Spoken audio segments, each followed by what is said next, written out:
Okay, we are continuing on the third parak of the Mafkid of Bava Metzia, Lamed Vav Amid Beis, and we are proceeding with Mosav Rabbi Barchama, which is the last line, last word in the line, maybe 10 lines up on the daf. We've been talking about Masal Shomer and about whether or not there are obligations that have to do with responsibilities that one shomer has to another. So now we've completed that sugya, and the Gemara is going to continue on. Very interesting sugya here. Mosiv Rabbi Barchama. Rabbi Barchama asked the following question. Okay, there's a Mishnah later on in our parak. There's also a brisa, but there's a Mishnah in our parak which says, Hela l'rosh sukin.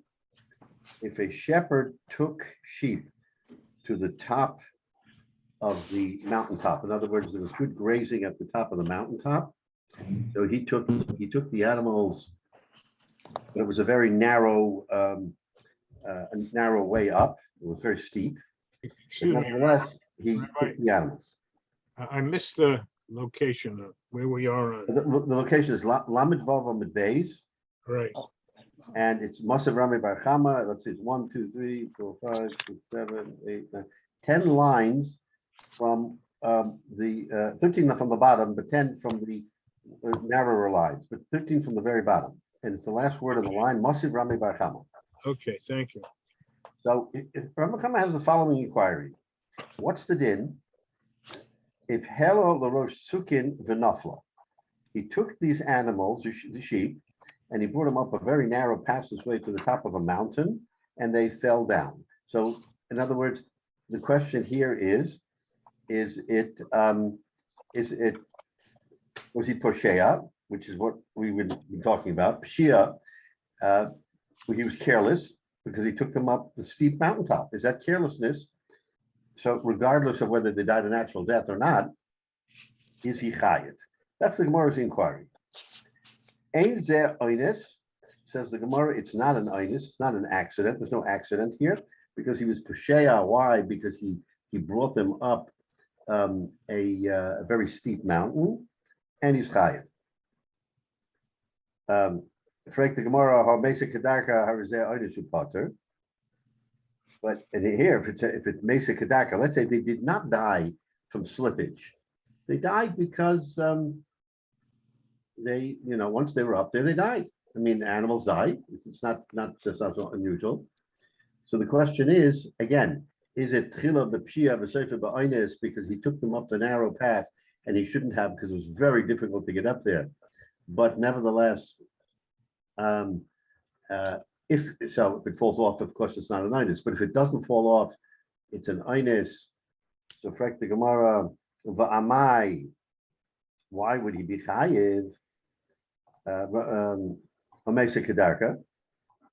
Onus upata va'amai lemele avira the hakotla. So, now the Gemara asks the same kinds of questions that we've been asking in our machlokes between Abai and Rava. Is when you take the animal up.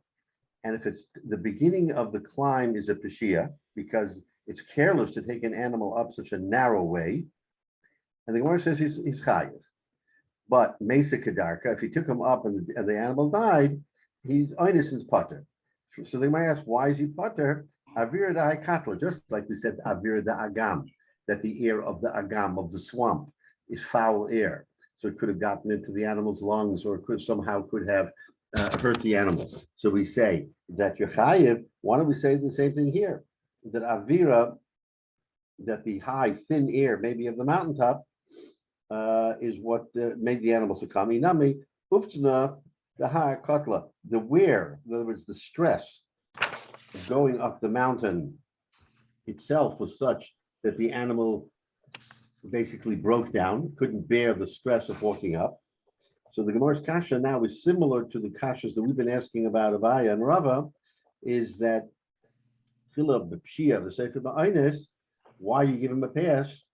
You could easily say that what he started out doing, if he hadn't done it, the animal would still be alive. So why do we give him a pass? It's the same kind of shaila, but in a different circumstance.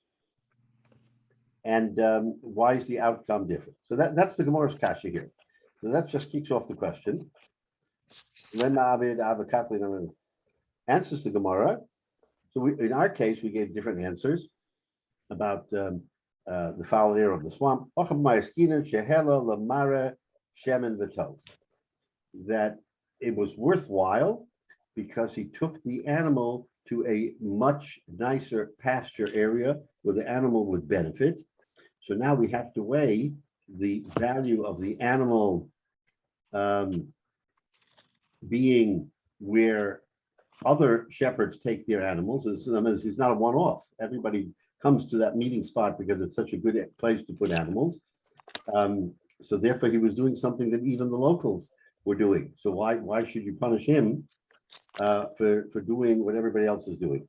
So the Gemara wants to give a teretz that if he followed local custom, then even though there were some risks inherent, because Tchila the Pshia, because he went up this narrow road, this very narrow, steep decline, still, the Gemara says it's worthwhile because it was Maravatov. Okay, that's so far so good with the Gemara. Break the Gemara, Ihacha, Nafla, Nami, then if it fell, then if it fell, okay. Now, if you're taking it up and you're saying it's worthwhile for the shepherd to take it because it's good land, good pasture land, and therefore there's not a pshia. So it's an oines. So if the animal is brought up through there, and even if it fell, why should you be chayiv? He was doing the right thing. The fact that it fell shouldn't be placed on him that he is chayiv because he was doing the right thing by bringing the animal to the right place. So, excuse me, Rabbi. Yeah. This taking the animal up, we have to assume that other shepherds haven't taken animals up and that there's not a path that's been used by others. The minute he's taken them on a path that is used by others and the animals didn't die from the other shepherds, why would they conclude that it was dangerous to the animal if other animals didn't die? Well, okay, so when you're assuming a path, you're assuming that there's a beaten path and with animals, there isn't really a path. I mean, they're very sure-footed, and it's their hooves that seem to be able to find the nook in the mountain or the crevice or whatever it is that allows it to propel itself. So we're not talking about a path in the sense that, yes, there's an established path all the way up, and it's a steep path, but nevertheless, it's a path. Here we're talking about an animal that has to clamber up, but you and I see it all the time. If you see it in Eretz Yisrael, at En Gedi, or you go to other places, you see these animals that seemingly defy gravity and jump from rock to rock, but that's not a path. That's not a path. That's just the animal's instinct on how to navigate a mountain or to go from place to place. Okay, so let's say 9 times out of 10 or 99 out of 100, they're sure-footed and nothing happens. But here, the front leg slipped, the whole animal fell down. So they said, was he negligent? So we're assuming it's not a shepherd who's leading the animal. Say it again. So we're assuming that there isn't a shepherd that's leading this animal up to the top. No, there is a shepherd. There is a shepherd. There is a shepherd, and he's carefully picking his way up, and he's allowing the animal to naturally clamber up. And unfortunately, the animal made a misstep. Not him. The animal made a misstep, and the animal died. An animal fell off. So the question is that a Peshia? Did he take an unnecessary risk by taking that animal up? Okay, but if you assume it's not, he didn't fall, but the theory is that the air did it, and the shepherd went up there also, and right. Forget about falling off a cliff.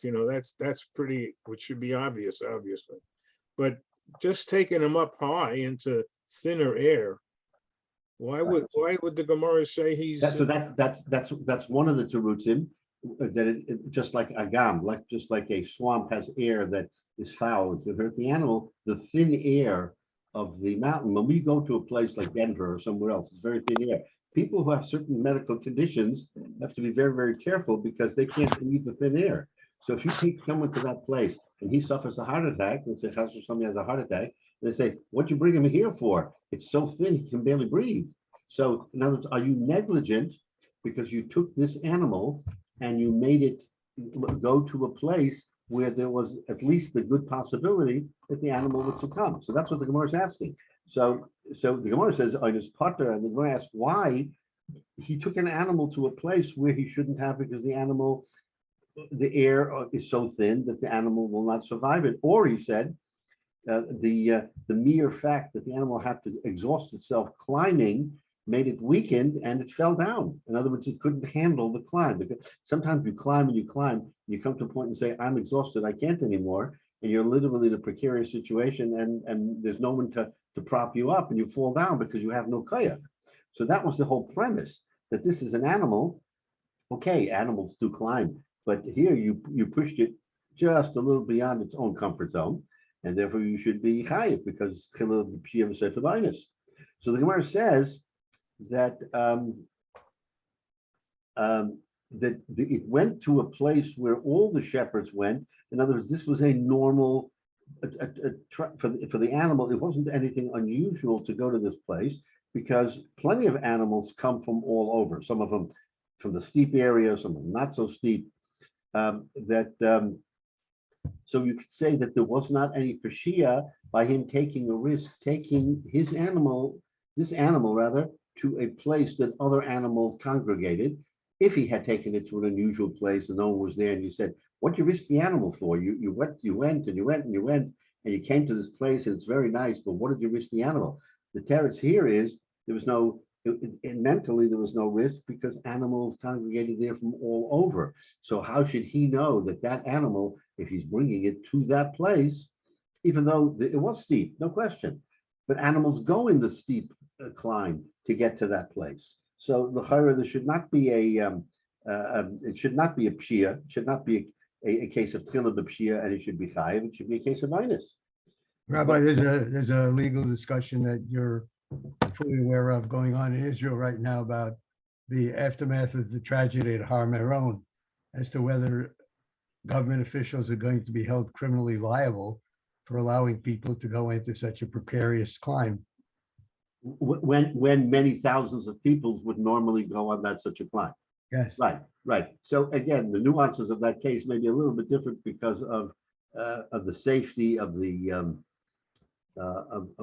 protocol. I don't know, because maybe they didn't leave enough space for people to be able to go and walk between the thing. Again, there's a lot of other issues, but yes, when you have also there was cobblestones, which are automatically slippery. Right? And for something triggered, let's say that instead of walking, they ran, right? But you're right that you have these kind of events where in the norm, let's say 99 times out of 100, the people will congregate, there won't be a problem, and everything will be okay. So if a problem arises, then you ask the kasha, was it pashia? Was there a carelessness here that was different than what is in the norm, and therefore someone could be chayiv? But you're right, you're focusing on the right kind of situation. So the Gemara's kasha then becomes, so the Gemara gives a techet. So the Gemara now says, Hacham ma'askinan, halal amar Hashem and the tov. Yihacha nafla nami shilo what? Shahilo latakva latakva. Okay, so the Gemara gives a teretz and says, if it was a popular place that everybody ran, why is he chayiv? The teretz is because he should have, takva means he should have grabbed onto the animal, even though the animal has the wherewithal to climb, he should have been there to sort of cover it and hold on to it. So in case there was slight slippage, he was right there to prevent a fall. The low talked, and he didn't do that. So in other words, the Gemara gives an answer that you're right. In the norm, if it's tchilah b'pshia v'seifa ba'aynes, there was an aynes here, he shouldn't be chayiv. The reasons why he's chayiv, in essence, is because the aynes was compromised by the fact that he had an obligation to hold on to the animal, and we'll see Rashi in a minute. So he wavered, so he moved it from the aynes column back into the Pshia column. Normally, it would be covered, this whole event, if you looked at it, oh, it went up a steep path, everything, no problem. Because there is legitimacy to it doing it. But there's one little nuance that he didn't fulfill, and that nuance took it out of itis. So says Rashi, Ein zeh onus, it's second to last line.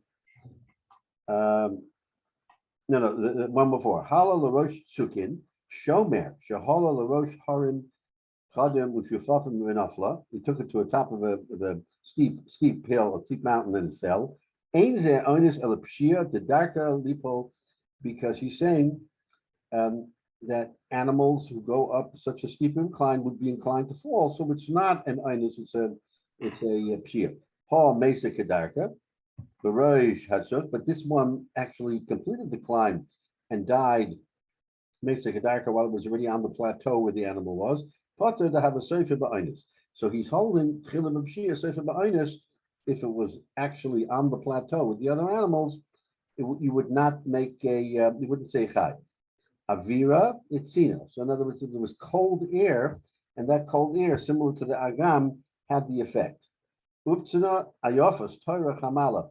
The tiredness from climbing to the top of the mountain exhausted the animal, and therefore the animal had no kayak, and it normally it would have been sure-footed, but because it was so exhausted, we know how it is when you're exhausted, you want to fall to the ground. Animal too didn't have the kayak to prevent the slippage.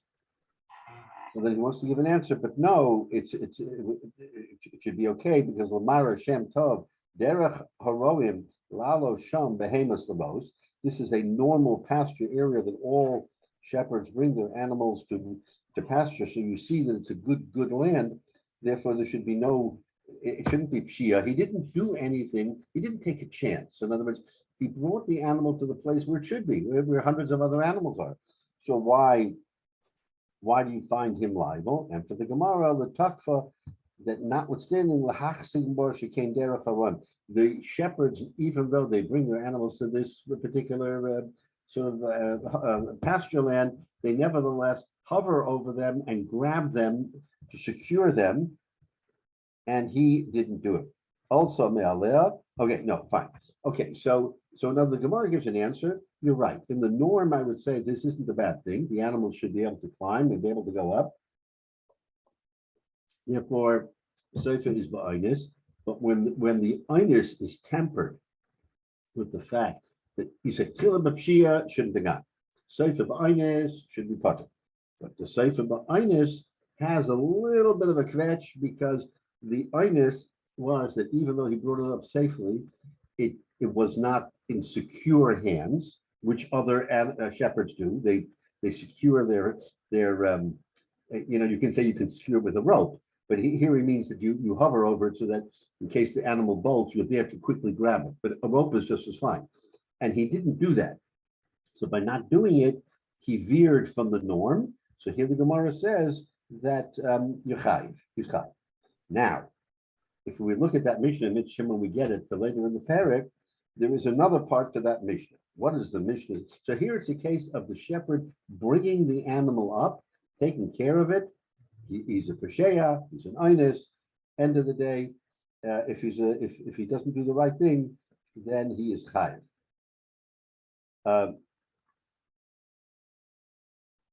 Now, so then the Gemara asks, "Ein maresha."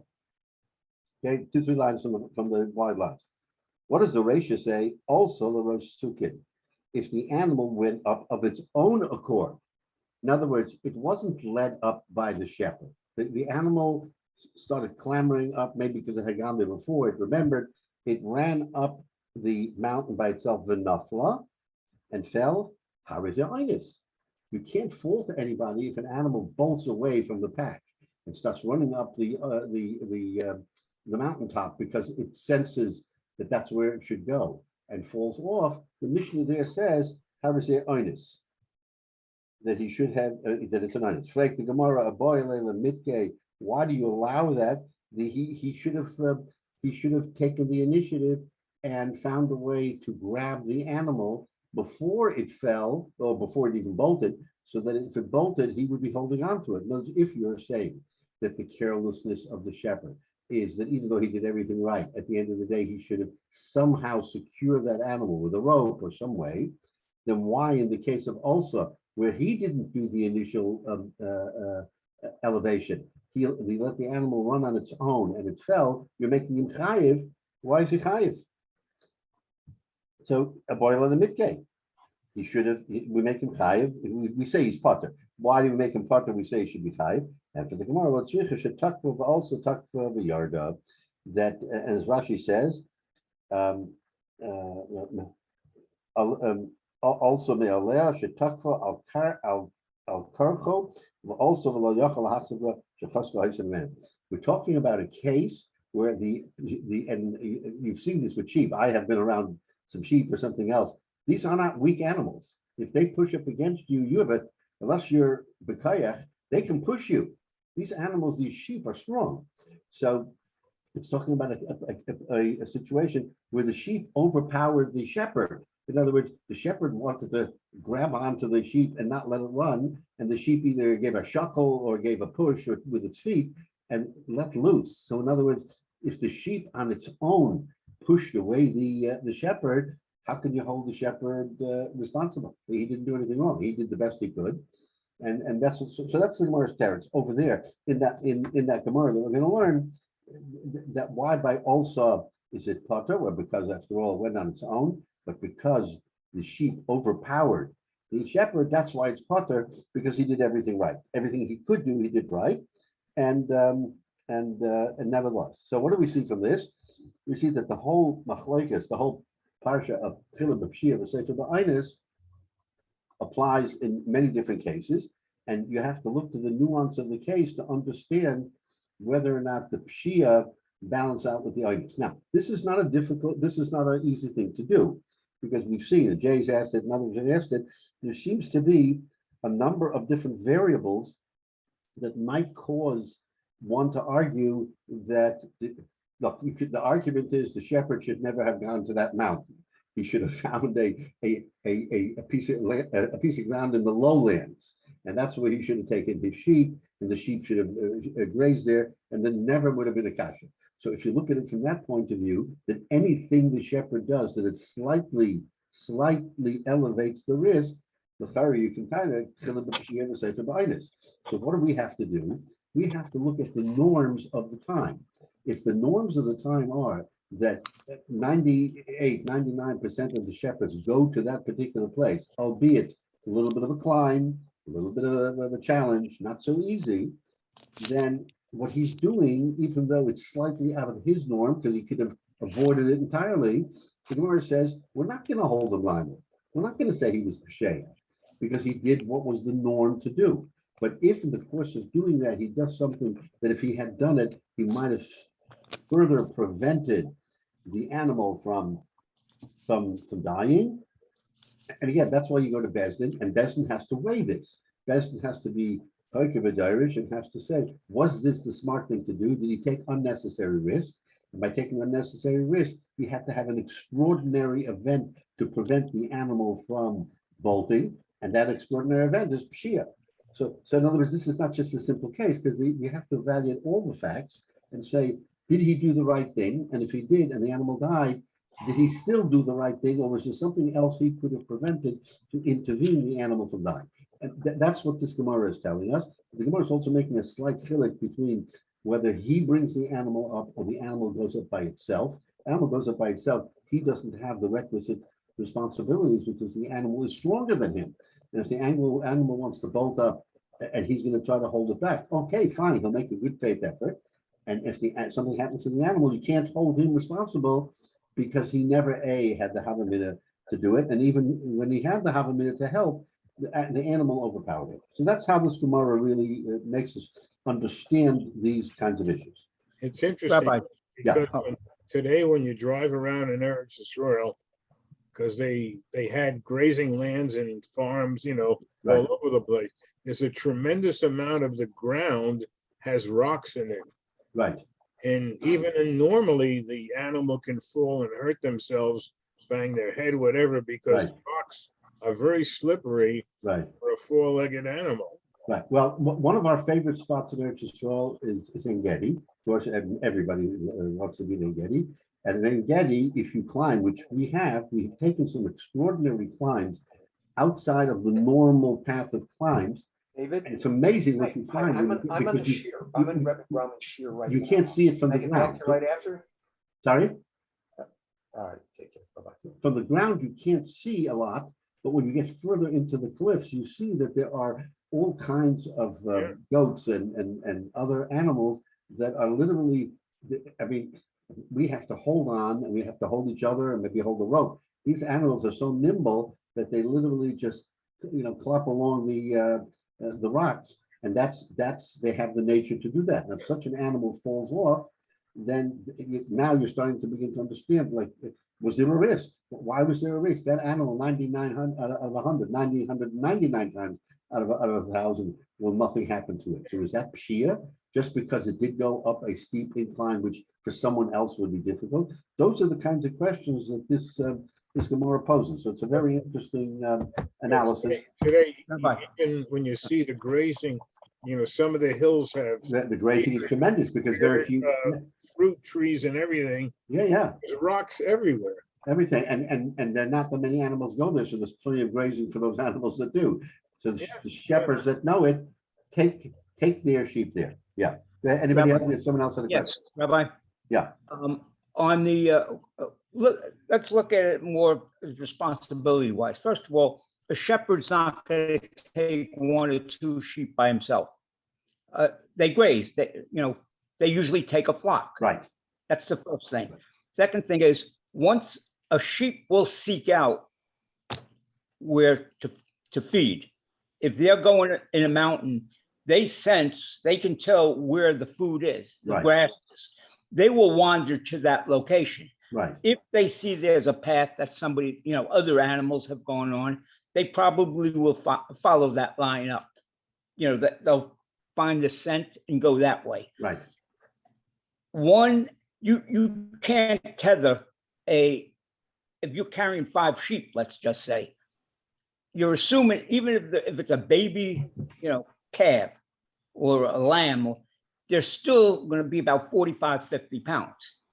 Right. That's it. Right. In order to make that little trip. Right. Most shepherds are young boys or they're elderly people. And they're not, they They're may not be equipped to be able to handle that. Right. sure. You can't, a person 100 pounds, it's very hard for you to control a 45-pound animal. Exactly. Just 45 pounds and you're 100. So, it's hard, especially if that animal is using 4 legs to go in one direction. It's very hard for you to stop it. He'll pull you down. That's what the Gemara is contemplating here. They're saying that a sheep, and it could be 99% of the time, we don't know, but that sheep overpowered the shepherds. You can't hold the shepherds responsible for pshia in a case where the sheep would have more koyach. Now, the question here is, this answer was given on the premise that the sheep went up on its own and the shepherd tried to prevent it. And we're saying, no, that the sheep is too powerful. What happens? Okay, and that's what that Gemara that we're going to talk about later in the daf, that's what happened. But do we use the excuse of overpowering when the shepherd brings the sheep to that place and allows him to start going up? In other words, there's 2 different cases. One where the sheep ran to the place on its own and ran up, and we're saying there can't be pshia because the animal is too strong for the person. And then there's the second case, which is the case we've been discussing, where the animal didn't run to that place by itself. It was brought there by the shepherd. Now, let me ask you a question. If it's brought there by the shepherd, is it fair to say at Teretz that at the end there should not be pshia because the animal is too strong for the shepherd? If you know that, don't go there. Why do you bring the shepherd? In other words, it's a wonderful grazing area, and all the shepherds from all over come and do it. And this is where I should go. But wait a minute. I know I'm not a. You see, you said the primary thing. All the shepherds take their flock there. Right. Well, then it's not something that's unusual. Must be a reason why all the But shepherds. you still have to account, do you have to account for the fact that even though all the shepherds flock there, that this animal will bolt from you and overpower you, and then if it falls, you'll be chayiv because you were negligent. So the question is, are you negligent by taking the animal to a place where many other shepherds come, but you don't have the requisite control over the animal because push comes to shove, this animal will overrun you. So you have to balance the good with the fact that most animals are brought there and the potential harm that you will be overpowered. So the Gemara's kasha is that pshia? Is it careless to say, I'm going to take it where everybody else takes? That's okay. That can't be carelessness. But wait a minute, but I'm not strong enough that if the animal does something I can't control, then the animal will overpower me. Is that pshia? So now you're back to the question, so the Gemara wants to make a distinction and say that if the animal went off on its own and you just had to follow it, then you are really not a posheya because you had no control over the animal. So unless you did something, dereliction of your duty, you can't be held chayiv. But in a case where you initiate the travel, you drive from Yerushalayim, you bring the animal, you come to the hill, you start climbing up, and it's a great place, and you know there because you've been there many times before. Now you take the animal up, and the animal makes it up there and then dies. So then the kasha is chilul b'pshia.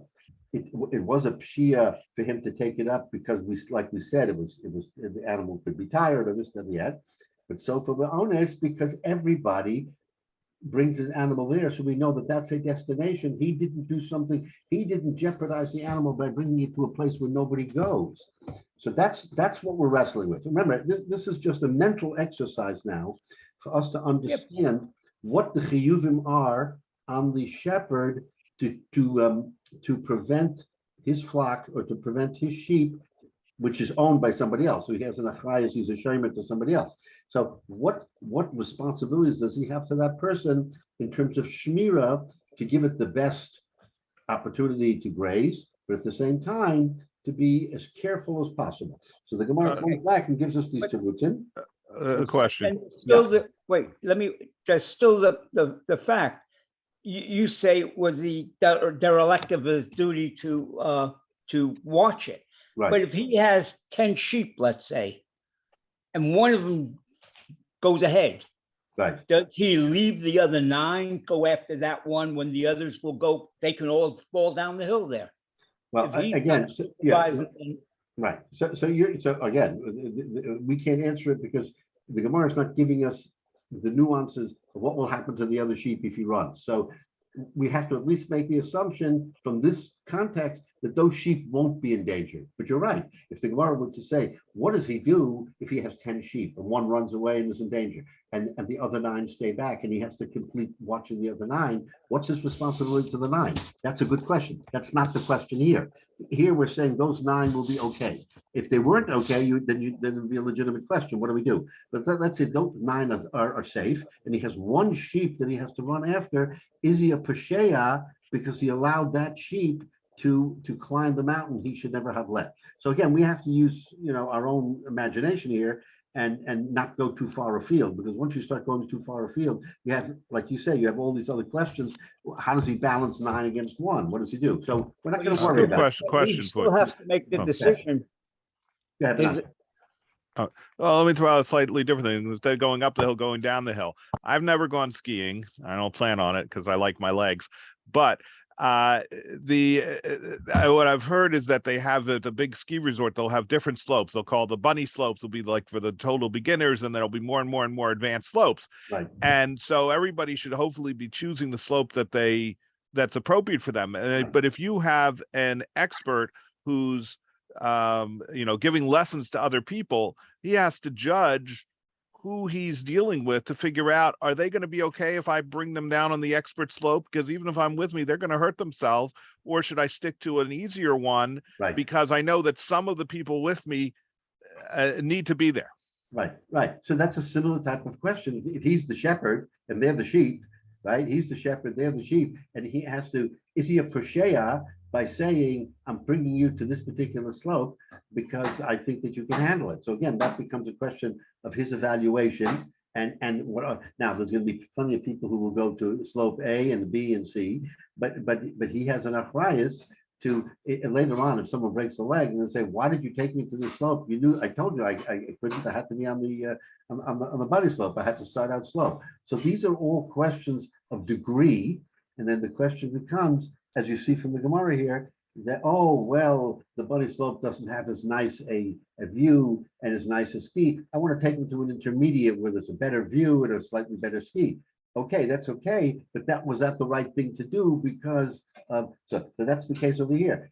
Clearly, and again, sheep seem to have an inherent ability to climb. I don't think another sheep taught them how to climb. So they have an inherent ability to climb.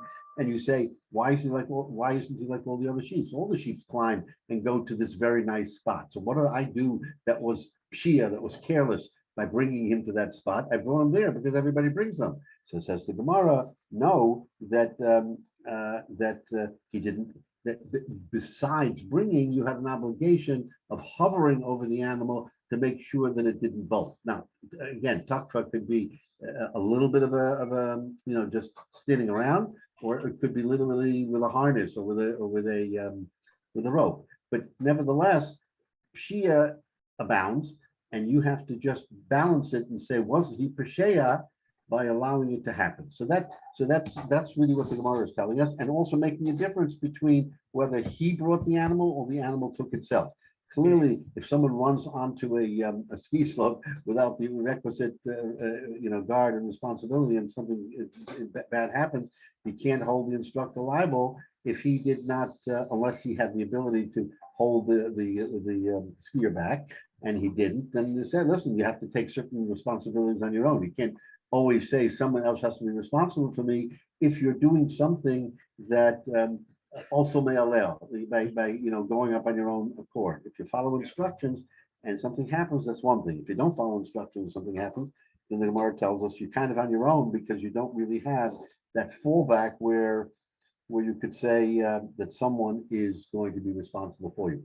Anyway, I mean, we can ask a lot of kashas on this because there are a lot of nuances, and I'm going to avoid that because once we get into the detail, and again, there's a Gemara later on, I think a few blocks later, that is going to talk about also about this particular subject. So maybe we'll hold some of our kashas for then. Here, the Gemara just wanted to bring this down and contrast this with the case of the fellow who took the animal and brought it to the agam, and then the animal died. So the question was, is the agam similar to the thin air of the mountain? Is there a parallel, right? Or should he have not taken the animal in the first place out of the barn? And in this particular case, he allowed the animal to climb a mountain, which tires an animal out. If an animal is used to climbing up the mountain, that's his habitat, then you didn't tire it out. I mean, that's what it does, right? Some animals are sure-footed, and you can't say just because they climbed the mountain, you and I would have been exhausted, but the animal is perfectly fine climbing the mountain.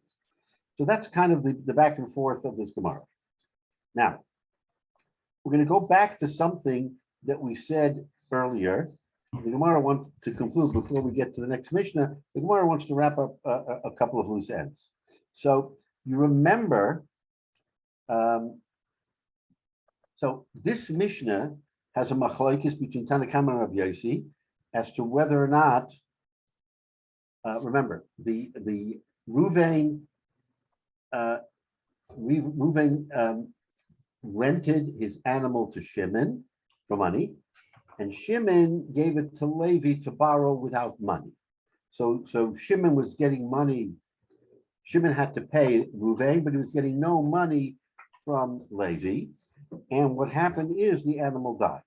So the Mishnah says that the soicher gets to keep the money that he got, and the shoel has to pay the owner. Amar Rabbi Yossi said halo osas forum parasos shel chaver. So the kasha there was Rabbi Yossi argued on that point. He said that's not right. It's not right for someone to hire out and then do business with that animal, and then something happens to the animal, the ultimate third party gets stuck and he is not chayav. It's just not fair. It's not a fair thing to do. That's Rabbi Yossi. So Rabbi Yossi is machmir, and he says that the third person has to pay. So now, says we're up to the bottom two lines.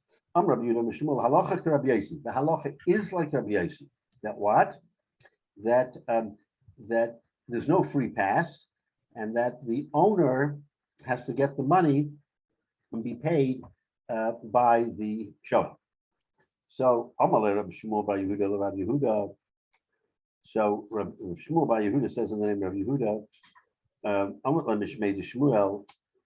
Okay, so this is a machlokes. Cholokol Rabbi Yossi, okay, top of Lamed Zayin. Cholokol Rabbi Yossi af berishona. In the very first Mishnah. Do you remember a few weeks ago, we started out by talking about the following subject. If a person borrows or if he's a Shem Mechinim or a Shem Mesachar, and he uses an animal, and the animal is stolen, then he goes to the owner and swears, and the owner takes that, he takes it and he pays him the value of the animal, and the owner then conveys the potential for kefel to the third party. So what is he doing? He's mitigating the risk by paying off the value of the animal, $100, but he's taking a chance that if they find the ganef, and the ganef has to pay kefel, $200, then he'll get that $200, he'll make up his loss, and another $100, but the owner will be whole. So what does Rabbi Yossi hold in that case? So the Gemara now tells us that in the name of Shmuel, Cholokol Rabbi Yossi af berishona, even in the first case, says Rashi, b'shilei v'lo rotzo l'shava, where he pays for the value of the animal and he doesn't want to pay, kesa zeh nosin l'toch, kisa kefelo shel zeh, ela yachzir hakefel l'balim. So wait a minute. Rabbi Yossi says, notwithstanding that the fellow paid and made the balabas whole, if they find the animal and he pays kefel, then he gets back his 100 because as if he advanced it, and the balabas gets the kefel. So you see that Rabbi Yossi argues on that point as well. After Rishona halacha kamosa. Frankly, Mara, is that the case? Or ain't halacha kamosa, or do we say no because he made a payment, he became the owner, and the Mishnah says that if you find the ganef and the ganef has to pay kefil, he pays it to whom he's responsible. In this case, he's responsible to the shomer because the shomer now owns it. Okay, so that's the kasha. In other words, in our Gemara here, we know Rabbi Yossi argues, and he makes the point that you cannot do business with the animal of someone of your friend. In other words, it's the owner who should get the benefit of any damage. But in the case of kefo, then there's a machlokes also. Rabbi Yossi holds you don't. Amalei cholokay Rabbi Yossi af berishona. The halacha kamosa. So the Gemara says no. Rabbi Yossi does argue on that first case of kefel, and the halacha is like him. So in other words, Rabbi Yossi is machmir in both cases. In the case of kefel, even though you paid and made the owner whole, if there's kefel, the kefel doesn't come to you. You get your money back and the owner gets kefel. And then the second case, you cannot take advantage and do business with the owner's animal and therefore be the beneficiary. So it seems like Rabbi Yossi is consistent. Okay, fine. Rabbi Lezer comes Rabbi Lezer and says, Cholokay Rabbi Yossi af berishona. The halacha kamosa after Rishon, that Rabbi Yossi, in other words, he confirms that after Rishona that the halacha is like Rabbi Yossi. That what? That he cannot get kefil. Okay, Rabbi Yochanan Amar, and Rabbi Yochanan himself says, Rabbi Yossi have a Rabbi Yossi b'Rishona shekla shilem in lo shilem lo. So Rabbi Yochanan says, well, wait a minute. Okay, I understand what you're saying, that Rabbi Yossi is kishitaso and he's being machmir. But you all remember as well that we had a whole discussion about what the word shile means. Does Shilem mean he paid for it, or does it mean he obligated himself to pay? It comes from Yochanan, and he wants to make a chilek. He says there's a difference between whether he shelled out the $100 from his pocket, or he said, Shilem, I'm going to pay you, and we interpret that to mean he already paid, but he didn't pay. He obligated himself to pay. So the Gemara says, Shilem in, lo Shilem no. If he paid, I agree, then he paid, fine. But lo Shilem, but if he only obligated himself to pay and didn't pay, then why should he get the benefit of the kefel? He didn't pay. Lo Shilem, Shilem mamish. So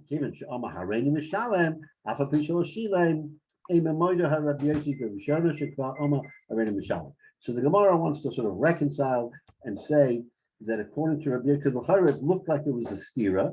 Rabbi Yossi is the one who's being machmir, and he's saying that if you pay, that then of course nevertheless you are still obligated to return it over to the rightful owner, so you don't get the benefits. Says the Gemara, no. Rabbi Yossi will admit that if you actually paid, he will take a more lenient view, and he will say, you paid for it, it's yours. Now what happens. But what about where there was an obligation to pay and you didn't pay? So the Gemara answers and says that Rabbi Yossi will be maida shekava'ara maharini mishalem, that hareini mishalem means payment. In other words, in that machlokes, which we had a very good machlokes as to whether or not hareini mishalem means mishilem, we'll say that Rabbi Yossi concedes that hareini mishalem means payment. So therefore, if there's fallout, he will nevertheless get the benefit. So Rashi says, shekva shilem kodem shenimtza ganav, right in the beginning, before they found the ganav, the kona kefil, he bought himself kefil. In other words, he took a risk. He repaid the owner, but he bought the right to kefil. To the Amma, the Ikara Adata the high So again, so the Gemara is trying to sort of reconcile Rabbi Yossi and says, really, Rabbi Yossi is l'shitaso. He is machmir. He says no such thing as taking advantage of an owner. Not in the case of where an animal was rented and then lent out. Or in the case of kefil. He doesn't like the idea that a third party should benefit from an owner. And again, we've talked about this in terms of modern contracts. In modern contracts, what we now have, which we did, I would say maybe 15, 20 years ago, because the contracts were silent. Today, there is detailed discussion. What rights does a tenant, let's say, a borrower, a tenant, what rights does he have to use the chayvetz to his benefit?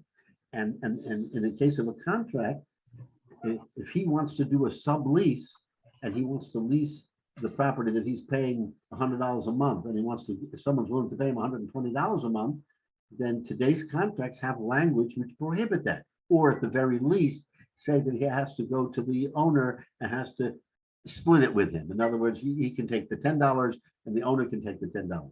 And that's because of these kinds of situations, which were usually totally silent.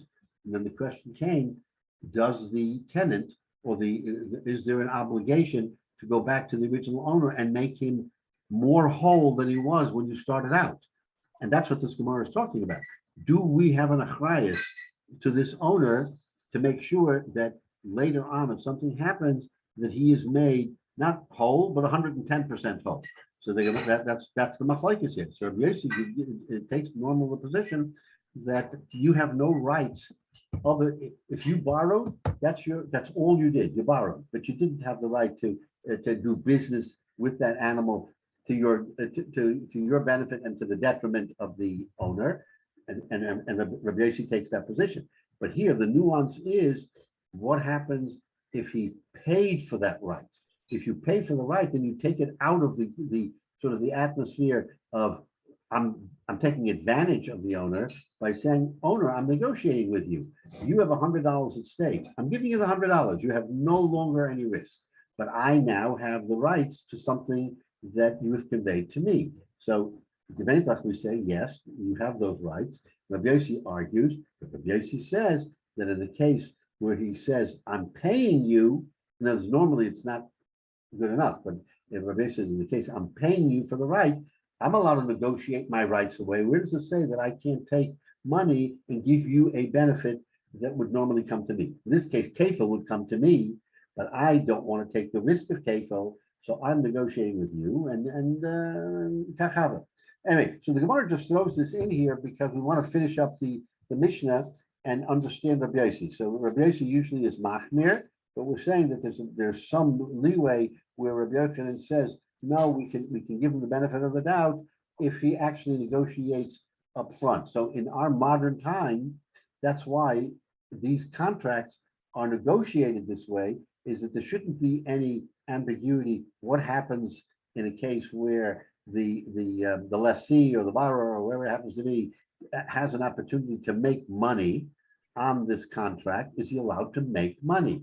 And there, interestingly enough, because I remember this some years ago, if the contract is silent, then there is the ability to say, you got what you bargained for, I got what I bargained for. And I never said that I wouldn't do it. But again, today, there's a lot more of that coming down specific to cover that base. So this has nothing to do with the previous Gemara, but the Gemara is just finishing up the loose ends and giving us a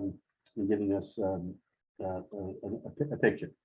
All right, so up to in the Mishnah, which we start last week, which will start next week. I'm just going to go through the Mishnah quickly so you'll understand what this Mishnah is, because this Mishnah has a lot of variables.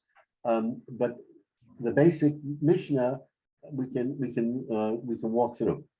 Okay, so what does the Mishnah say? Amar l'shnayim. If a person says to two people, be careful with the language. He goes to the two people, Amar l'shnayim, and he says to them,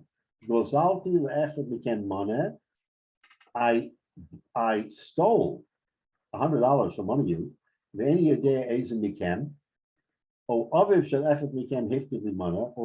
the father of one of you two gave me $100 to hold, and he doesn't know.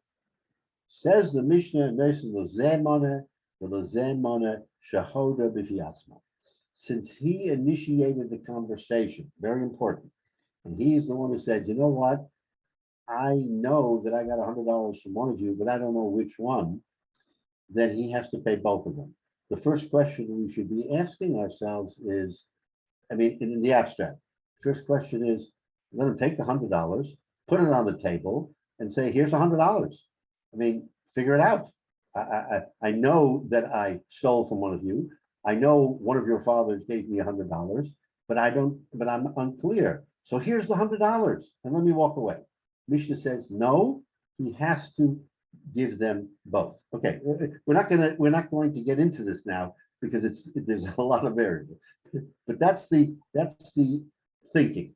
Now, the second case in the Mishnah contrasts this with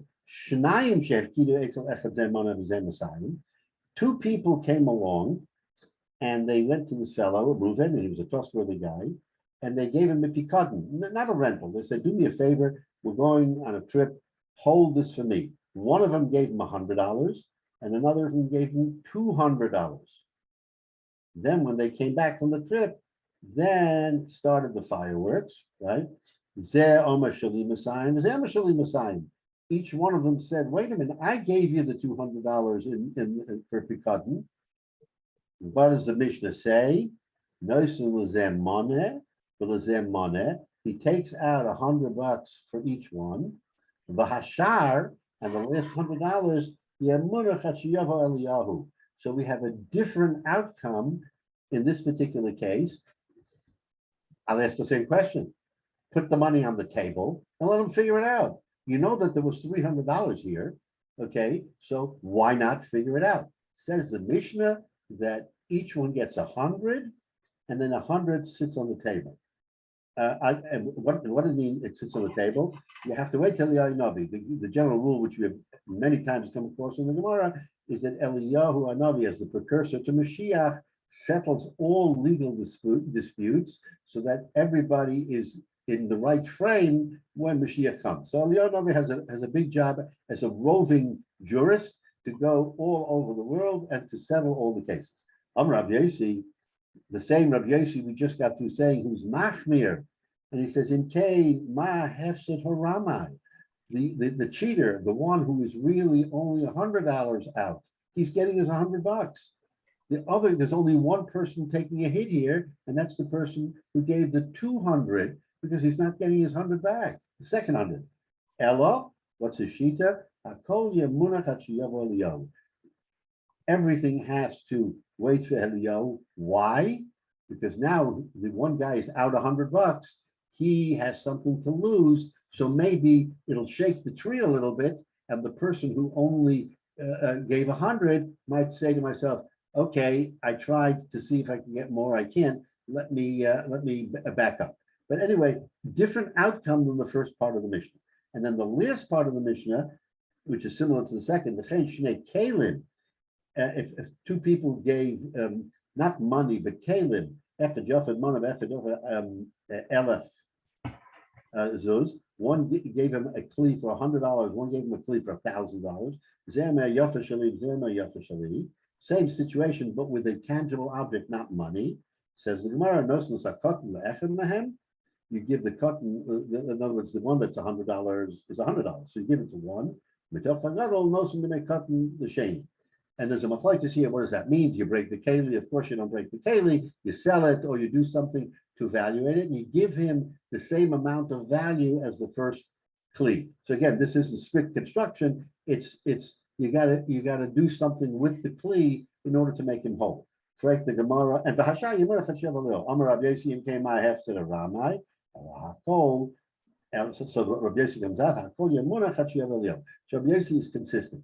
So we have three cases in the Mishnah, and we'll stop here because this now opens up our thinking to all kinds of different questions. One, where he initiated a conversation, and therefore the Mishnah says you are obligated to make everybody whole, and you can't do the Eliyahu another bit because you're the one who started it. But in the case where he was only a shomer, he had a pekudin, and people came to him, then we say that it's different. Now, lahavdil, we have a situation in our law, in common law, and there's something in the law called an interpleader, which means that in some cases where a person is holding a mashkin and people are complaining, he's allowed to go to the court and say to the court, you know what? They're fighting over something that I have in my hand. I can't decide it. Here, court, here it is. It's $300. It's interpleading. He is going to the court and is giving the court the $300 and saying, you figure it out because I did nothing wrong, but I can't figure it out. So in a sense, this Mishnah is telling us that where the shomer or the holder of the pekudin can't figure it out, that's not what he does. He gives each one a certain amount and puts the rest away from Eliyahu. So that in itself is a question. Why doesn't he just put it in front of Bezdin? And why can't Bezdin be the one to make that decision? Why does he have to be the one to make the decision? That's a separate question. But nevertheless, we see that that there is a difference in the two. So this is the Mishnah, and this is we'll think about it, but it'll open up a whole slew of interesting questions. And again, they're nogea to us today because I feel, again, depending on how the law comes out on the Shulchan Aruch, what happens if you're that person? You're the person who is holding the pekudin, and so what's the halacha? Is the halacha like a royalty? There's the halacha that you can divvy it up. I know that in the case of contracts, when I'm involved with a contract, and we have a down payment or an escrow, they call it an escrow payment. Escrows become very, very complicated because in order to release the escrow, you have to have mutual consent. But what happens if one of the people doesn't want to consent, but he's clearly wrong? In other words, he's now taking advantage of the other guy by saying, I don't agree. And the escrow agreement says that both parties have to mutually agree. So if it's black and white and one person doesn't want to give up, what do you do? How do you get around it? These are very complicated 21st century questions. I've been involved, and I'm sure maybe you have as well, is how do I get around an escrow where it's black and white what the case is, but someone is holding up the escrow because he's saying, I have a right to that money. So this becomes these Gemaras that we're talking aren't really just abstract. It's halacha l'maisa, and of course the halacha at the time of the Gemara is not necessarily our halacha. Rabbi Yossi, who says Achiyava Kosav Shlishi until Mashiach comes, isn't necessarily the right answer. The right answer may be there's another way to get around it. But it's interesting that that was the machlekes, and Rabbi Yossi l'shitasa, because he's machmer all the way around, and he's saying that but he has a good taina. He's saying if you want to incentivize somebody to tell the truth, why are you making him whole and just taking away his potential profit? He has no reason to concede. He has no reason to agree once he's made whole. So Rabbi Yossi really, his seichel is 100% on the spot, is because you're disincentivizing a compromise. Because he can say, I take my money, I'm not out any money, and now I have a chance of getting $100 or part of another $100. So again, this is halacha l'maisa, but we're not focusing on the halacha, we're focusing on the thinking behind what the Gemara is telling us, why in one case the fellow has to make good, and in another case he can say, you guys fight it out, I'm not involved. So Mitchum will pick up from this Gemara, we'll review the Mishnah and pick up from the Gemara, but that's how the Gemara goes forward to the next sugya. Shkoyach, Rabbi. Have a great weekend. Mitchum will pick up